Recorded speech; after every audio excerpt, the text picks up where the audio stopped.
મિત્રો, કહેવાય છે ને કે ભગવાનને સોનાના મહેલની જરૂર નથી હોતી. ભગવાનને જરૂર હોય છે માત્ર સાચી શ્રદ્ધાની. જે માણસ પાસે દુનિયાને આપવા માટે કાંઈ નથી હોતું તે પણ જો ભગવાનને સાચા દિલથી એક લોટો પાણી અર્પણ કરે તો ભગવાન તેની ભક્તિ સ્વીકારી લે છે. આજે હું તમને એવી જ એક ભક્તની વાર્તા સંભળાવવા જઈ રહ્યો છું.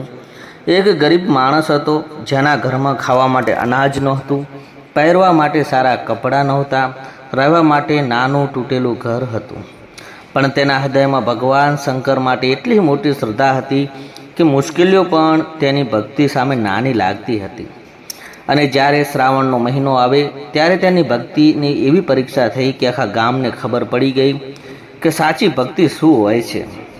આ વાર્તા છે રઘુ નામના એક ગરીબ માણસની. ગરીબીમાં પણ સંતોષ. એક નાનકડા ગામની બહાર રઘુ નામનો એક ગરીબ માણસ રહેતો હતો. રઘુનું માટીનું નાનું ઘર બનાવી પોતાની પત્ની ગૌરી અને નાની દીકરી કાવ્યા સાથે રહેતો હતો. રઘુ પાસે પોતાની જમીન નહોતી. તે ગામના લોકોના ખેતરમાં મજૂરી કરતો. સવાર પડે એટલે હાથમાં નાનું ડબલું લઈ અને કામ શોધવા નીકળી જતો. ક્યારેક આખો દિવસ મહેનત કરી તે 2 રૂપિયા મળતા, ક્યારેક કામ જ ન મળતું. એ દિવસે ઘરમાં ચૂલો પણ ન સળગતો. પરંતુ ગરીબી હોવા છતાં રઘુના ચહેરા પર ક્યારેય ફરિયાદ નથી દેખાતી. તે હંમેશા એક જ વાત કહેતો, ભગવાનને જેટલું આપ્યું છે એમાં ખુશ રહેવું જોઈએ. તેની પત્ની ગૌરી પણ વખત ચિંતા રહેતી હતી. રઘુ, ઘરમાં અનાજ નથી, કાવ્યાની ફી ભરવાની છે, ઘરનું છાપરું પણ તૂટી ગયું છે. તમે આખો દિવસ મહેનત કરો છો છતાં પૈસા પૂરતા નથી પડતા. રઘુ હળવું સ્મિત કરીને કહેતો, ગૌરી ચિંતા ના કર. મહાદેવને ગૌરી કહી ભગવાન છે ને, પણ ભગવાન સાથે આપણે કાંઈ શું કરવું ફરક પડે છે. રઘુ હસીને કહેતો, હું મારું કામ કરું છું ને ભગવાન પોતાનું કામ કરશે. ગૌરીને ખબર હતી કે રઘુને ભગવાન શિવ પર ખૂબ જ વિશ્વાસ હતો. રઘુની ભક્તિ દરરોજ સૂર્યોદય પહેલાં ઉઠતો અને સૌથી પહેલાં પોતાના ઘરની પાછળ આવેલા જૂના શિવ મંદિરે જતો. મંદિર બહુ મોટું ન હતું. દિવાલો જૂની તિરાડો હતી. છતનો એક ભાગ પણ તૂટી ગયો હતો. મંદિરની બહાર એક જૂનો પીપળાનું ઝાડ હતું અને અંદર એક નાનું શિવલિંગ હતું. રઘુ પાસે દૂધ ખરીદવાના પૈસા નહોતા એટલે તે નજીકના કૂવામાંથી પાણી લાવતો. શિવલિંગ પર પાણી ચડાવતો, બીલીપત્ર ચડાવતો અને આંખો બંધ કરી અને કહેતો, હે મહાદેવ, મારે તમારા પાસેથી પૈસા નથી માંગતા, મારે મોટું ઘર નથી માંગવું, મારે સોના ચાંદી નથી માગવા. મારી એક જ પ્રાર્થના છે કે મારા પરિવારને ભૂખ્યો ના રાખતો. પછીથી થોડા સમયથી શાંતિથી બેસી રહેતો અને તેની ભક્તિમાં કોઈ દેખાડો નહોતો, કોઈને બતાવવા કે પૂજા નહોતો કરતો. તેના મહાદેવ વચ્ચેનો સંબંધ હતો. શ્રાવણનો પહેલો સોમવાર એક દિવસ ગામમાં ખબર ફેલાઈ કે બીજા દિવસને શ્રાવણ મહિનો શરૂ થાય છે. ગામના મંદિરમાં ભક્તોની ભીડ વધવા લાગી.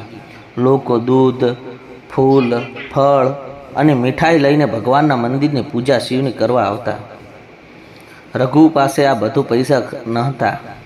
પોતાની પત્નીને બોલ્યો, ગૌરી, આવતીકાલથી શ્રાવણ શરૂ થાય છે. ગૌરી બોલી, હા ખબર છે. રઘુ કહ્યું કે આ શ્રાવણમાં હું દર સોમવારે ઉપવાસ કરીશ. ગૌરી થોડી ચિંતિત થઈ, પણ તમારા પાસે પહેલેથી જ ખાવા પૂરતું નથી. તમે ઉપવાસ કરશો તો કામ કેવી રીતે કરશો? રઘુ હસ્યો, ભક્તિ ભૂખ કરતાં મોટી છે. ગૌરીએ પ્રેમથી કહ્યું, ભક્તિ રાખો પણ શરીરનું પણ ધ્યાન રાખજો. રઘુએ માથું હલાવ્યું. બીજા દિવસે શ્રાવણનો પહેલો સોમવાર હતો. રઘુ સવારે ઉઠ્યો, કૂવામાંથી પાણી લાવ્યો, મંદિરે ગયો, શિવલિંગ પર પાણી ચડાવ્યું, પીપળાના ઝાડને નીચે બેઠો અને બોલ્યો, હે ભોળાનાથ, આ શ્રાવણમાં મારી એક પરીક્ષા તો લઈ જોજે, પણ મારી ભક્તિ ક્યારે ન સીનવતા. ભગવાનની પહેલી પરીક્ષા. શ્રાવણનો પહેલો સોમવાર પૂરો થયો. બીજા દિવસે રઘુ કામ પર ગયો, પરંતુ બપોરે અચાનક ભારે વરસાદ શરૂ થયો. ખેતરમાં કામ બંધ થઈ ગયું. માલિકે કહ્યું, આજે કામ નહીં થાય, કાલે આવજે. રઘુ ખાલી હાથે ઘરે પાછો ફર્યો. ઘરમાં અનાજ નહોતું. કાવ્યાએ પૂછ્યું, બાપુ, આજે શું જમવાનું છે?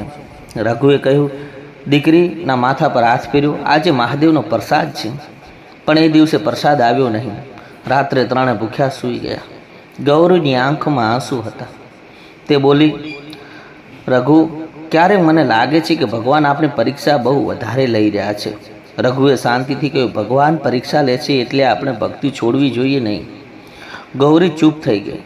રઘુએ હાથ જોડ્યા, મહાદેવ, આજે મારા પરિવારને ભૂખ લાગી છે. જો મારી ભક્તિમાં કાંઈ ખામી હોય તો મને માફ કરજો. અને તે સૂઈ ગયો. અજાણ્યો વૃદ્ધ બીજા દિવસે રઘુના કામ શોધવા ગામ જઈ રહ્યો હતો. રસ્તામાં એક વૃદ્ધ માણસ દેખાયો. વૃદ્ધ ખૂબ જ થાકેલા લાગતા હતા. તેમના હાથમાં નાનું લાકડાનું કુંડું હતું. રઘુ તેની પાસે ગયો. બાપા, તમે ક્યાં જવાના છો? વૃદ્ધે કહ્યું, દીકરા, મને ભૂખ લાગી છે, કાંઈ ખાવાનું મળશે? રઘુ પાસે પોતાની પાસે માત્ર 2 રોટલી હતી. એ 2 રોટલી તેને બપોરે જમવાની હતી. તે ક્ષણ માટે વિચારમાં પડ્યો. પછી બંને રોટલી વૃદ્ધને આપી દીધી. વૃદ્ધે પૂછ્યું, અને તું શું ખાઈશ? રઘુ હસ્યું, મારા માટે મહાદેવે કાંઈક વ્યવસ્થા કરશે. વૃદ્ધની આંખોમાં જોઈને થોડી ક્ષણ સુધી કાંઈ બોલ્યા નહીં. પછી કહ્યું, તારે ભગવાન પર બહુ વિશ્વાસ છે. રઘુએ જવાબ આપ્યો, ભગવાન પર વિશ્વાસ ન હોય તો ગરીબ માણસ જીવે કેવી રીતે? વૃદ્ધ સીમિત કરી અને ત્યાંથી ચાલ્યા ગયા. રઘુને ખબર નહોતી કે મુલાકાત તેની જિંદગીને બદલવાની શરૂઆત હતી. શ્રાવણનો બીજો સોમવાર આવ્યો. રઘુ ફરી ઉપવાસ હતો. મંદિરમાં ગયો. આ વખતે મંદિરના પૂજારીએ આચાર્ય થયું. પૂજારીએ પૂછ્યું, રઘુ, તું દરરોજ અહીંયા આવે છે, તારામાં કંઈ ખાસ ઈચ્છા છે? રઘુ બોલ્યો, મારી ઈચ્છા તો એક જ છે બાપુજી, મારા ઘરમાં કોઈ ભૂખ્યો ન સૂવે. પૂજારીએ કહ્યું, ભગવાનને શ્રદ્ધાથી યાદ કરજે. રઘુએ શિવલિંગ પર પાણી ચડાવ્યું, બીલીપત્ર ચડાવ્યા, આંખો બંધ કરી અને તેના મનમાં અચાનક એક જ વિચાર આવ્યો, જેને જરૂર છે તેની મદદ કરવી એ પણ ભગવાનની સેવા છે. રઘુએ આ વાતનો અર્થ પૂર્ણ સમજાયો નહીં, પણ તેણે દિવસથી નક્કી કર્યું કે પોતાની પાસે ઓછું તો ઓછું પણ જરૂરિયાતમંદને મદદ કરશે. ચમત્કાર પહેલાંથી જ કસોટી. શ્રાવણના 3જા સોમવારના દિવસે પહેલાં ગામમાં ભારે વરસાદ પડ્યો. નદીમાં પાણી વધી ગયું. ગામની બહાર રહેતા કેટલાક લોકોના ઘરમાં પાણી ઘૂસ્યું. રઘુ પોતાનું ઘર બચાવવા જગ્યાએથી બીજી જગ્યાએ લોકોને મદદ કરવા દોડી રહ્યો હતો. આખી રાત લોકોના સામાનને સુરક્ષિત જગ્યાએ પહોંચાડતો રહ્યો. સવારે જ્યારે તે ઘરે આવ્યો ત્યારે તેનું પોતાનું છાપરું પણ વરસાદમાં ખરાબ થઈ ગયું હતું. ગૌરીએ પૂછ્યું કે તમે આખી રાત ક્યાં હતા? રઘુ બોલ્યો, જ્યાં લોકો મારી રાહ જરૂર હતી ત્યાં. ગૌરી થોડું ગુસ્સે થઈ, તમારું ઘર પણ તૂટી ગયું હતું. રઘુ બોલ્યો, હા, પણ બીજાનું ઘર સંપૂર્ણ તૂટી રહ્યું હતું. ગૌરી તેની સામે જોઈ રહી હતી. પછી ધીમેથી બોલી, તમારું દિલ ખરેખર બહુ મોટું છે. શ્રાવણનો 3જો સોમવાર અને 3જા સોમવારે રઘુ મંદિરે પહોંચ્યો. મંદિરમાં કોઈ નહોતું. બહાર વરસાદ પડતો હતો.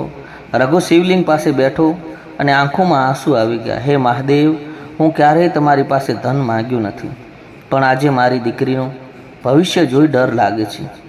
જો મારી ભક્તિ સાચી હોય તો એટલી શક્તિ આપજો કે હું મારી દીકરીને સારું જીવન આપી શકું. એટલું બોલીને રઘુની આંખો બંધ કરી. થોડી ક્ષણમાં મંદિરની અંદર જાણે અદ્ભુત શાંતિ છવાઈ ગઈ. રઘુએ આંખો ખોલી તો તેની સામે એક વૃદ્ધ માણસ હતા.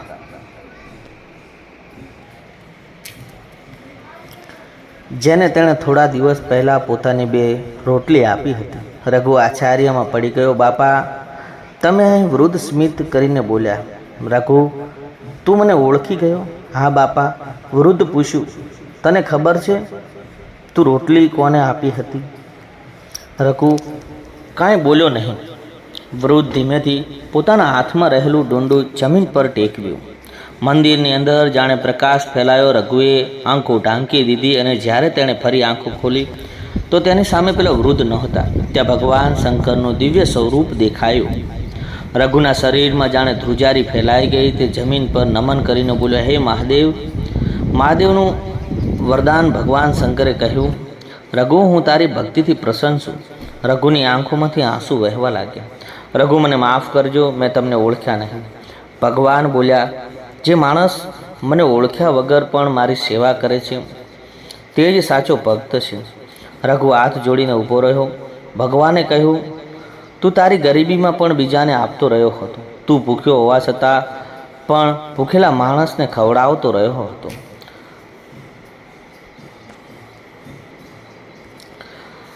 તારા ઘરની મુશ્કેલી હોવા છતાં બીજાનું ઘર બચાવતો રહ્યો. તારી ભક્તિમાં કોઈ સ્વાર્થ નહોતો. રઘુ બોલ્યો, પ્રભુ મને કાંઈ નથી જોઈતું, બસ મારી દીકરી ખુશ રહે.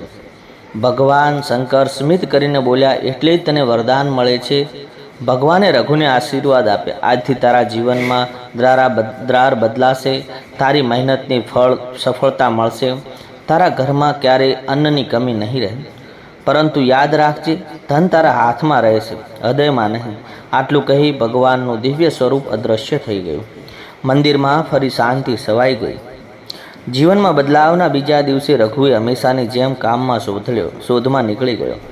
ગામમાં એક મોટો જમીનદાર તેને બોલાવ્યો. તેણે કહ્યું, રઘુ, તું વર્ષોથી મહેનત કરે છે. હું શહેરમાં જવાનો છું. મારી કેટલીક જમીન છે, હું તને સંભાળવા આપું છું.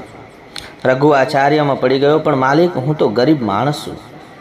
જમીનદારે કહ્યું, મને તારી ઈમાનદારી ઉપર વિશ્વાસ છે. રઘુ મહેનત શરૂ કરી. થોડા મહિનામાં ખેતરમાં સારો પાક આવ્યો. તેને યોગ્ય મહેતાણું મળ્યું. પછી તેણે નાની દુકાન શરૂ કરી. દુકાન ચલાવવા માટે ધીમે ધીમે તેની આવક વધતી ગઈ. રઘુ એક સમયે 2 રોટલીને ચિંતિત હતો. તે રઘુ આજે ગામમાં અનાજ વહેંચવા લાગ્યો, પરંતુ તેની જીવનશૈલી બદલાઈ નહોતી.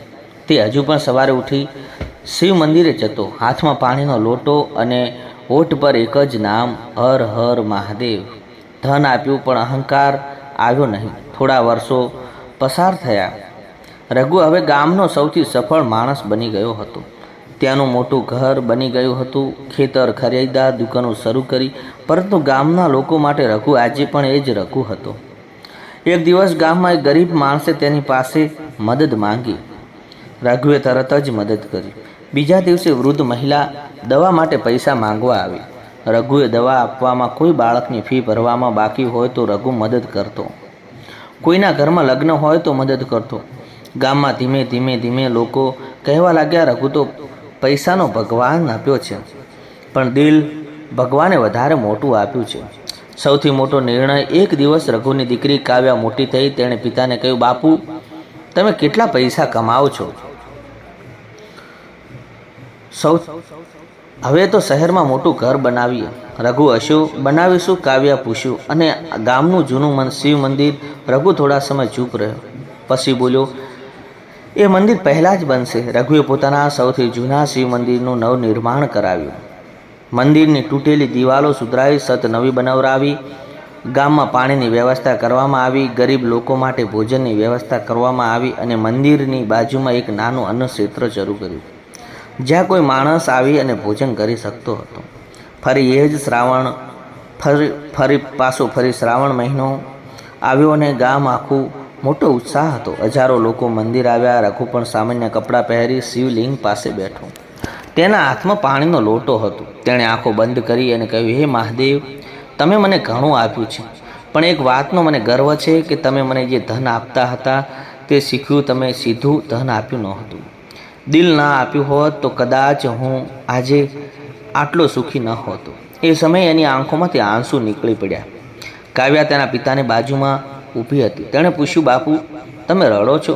રઘુ હસ્યો. આ ખુશીના આંસુ છે. ગામમાં આવ્યોનો એક અજાણ્યો માણસ હતો. તે જ દિવસે મંદિરના દરવાજા પાસે અજાણ્યો માણસ આવ્યો ને તેને પૂછ્યું, ખૂબ ભૂખ્યો હતો. મંદિરમાં લોકો તેને ઓળખતા નહોતા. ધીમેથી બોલ્યા, મને થોડું ખાવાનું મળશે?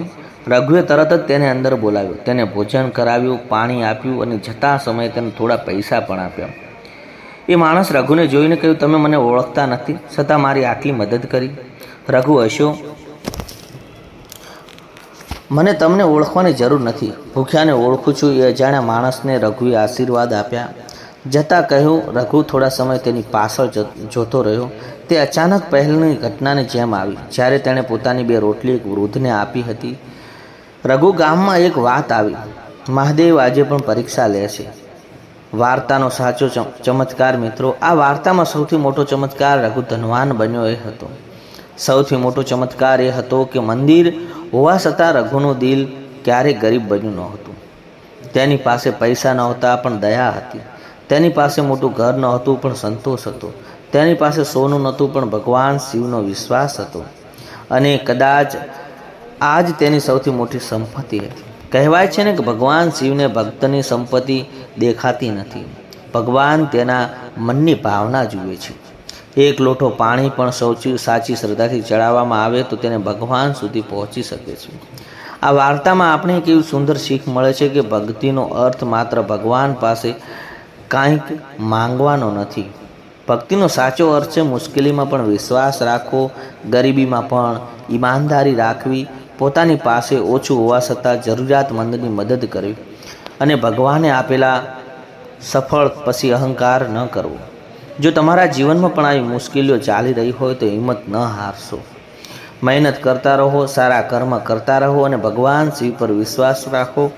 કારણ કે ક્યારેય ભગવાન આપણને તરત જવાબ નથી આપતા, પરંતુ તેનો અર્થ એ નથી કે ભગવાન આપણી પ્રાર્થના સાંભળતા નથી.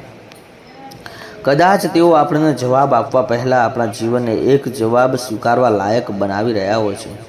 હર હર મહાદેવ. જો તમને આ વાર્તા ગમી હોય તો વિડીયો લાઈક કરો, ચેનલ સબસ્ક્રાઈબ કરો અને કોમેન્ટમાં એકવાર લખો હર હર મહાદેવ. આવી જ સુંદર ધાર્મિક અને પ્રેરણાત્મક વાર્તા સાથે ફરી મળીશું. હર હર મહાદેવ.